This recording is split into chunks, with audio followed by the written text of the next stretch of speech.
আলাইকুম everyone. I hope আপনারা সবাই অনেক ভালো আছেন।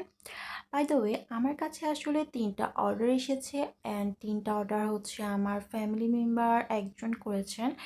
কিন্তু যেহেতু এটা আমার ফার্স্ট অর্ডার, সো আমি আসলে অনেক এক্সাইটেড অর্ডারটা নিয়ে।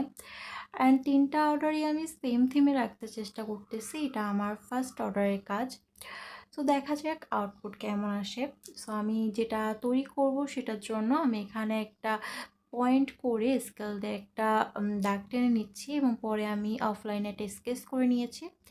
তারপর আমি কিছুটা পানি, কিছুটা কাঠা এবং কিছুটা একটু টেক্সচার পাউডার নিয়ে একটা লিকুইড তৈরি করে নিয়েছি এবং সেটার মধ্যে একটু ব্যান্ডিজের যে কাপড় আছে সেটাকে আমি একটু ডুবিয়ে নিয়েছি যাতে করে আমি এটাকে সুন্দর মতো ফিক্সড করতে পারি।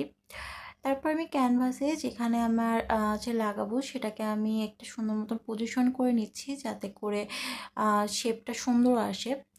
সো পজিশন করার পরে আমি এটাকে আসলে ঠিক মতো ফিক্সড করে নিতে হবে, না হলে পরবর্তীতে এটা উঠে চলে আসবে। দেন আমি সম্পূর্ণ কাজটা করে ফেলার পরে আর একটু যে লিকুইড ছিল সেটা উপর থেকে দিয়ে দিচ্ছি, কারণ আমার ব্যান্ডিজে যে কাপড়টা ছিল সেটা বারবার উপরে উঠে আসতেছিল। দ্যাটস ওয়াই আমি ওটাকে লিকুইডটা দিয়ে ওটাকে ফিক্সড করেছি এবং পরবর্তীতে আমি কিছুটা টেক্সচার পাউডার নিয়ে সেটাকে একটু ঘন করে উপরে একটা লেয়ার দিয়ে দিব যাতে একটা শক্ত আবরণ সৃষ্টি হয় উপরে।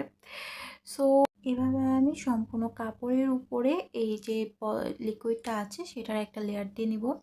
সো এই হচ্ছে আমার ফার্স্ট পার্ট। এখন আপনারা অনেকে বলে থাকেন যে আমি কেন ভিডিওটা ডাবল পার্টে করে থাকি, বাট আসলে একটা ভিডিওতে এত বড় হয়ে যায় যে সম্পূর্ণটা দেখানো সম্ভব হয় না। ইভেন এটাকে শুকাতেও 24 ঘন্টা সময় লাগে। সো দ্যাটস ওয়াই নেক্সট পার্টের জন্য আশা করি আপনারা সবাই ওয়েট করবেন। আর ইনশাআল্লাহ আপনাদের সাথে ভালো কিছু শেয়ার করার ট্রাই করব। আল্লাহ হাফেজ।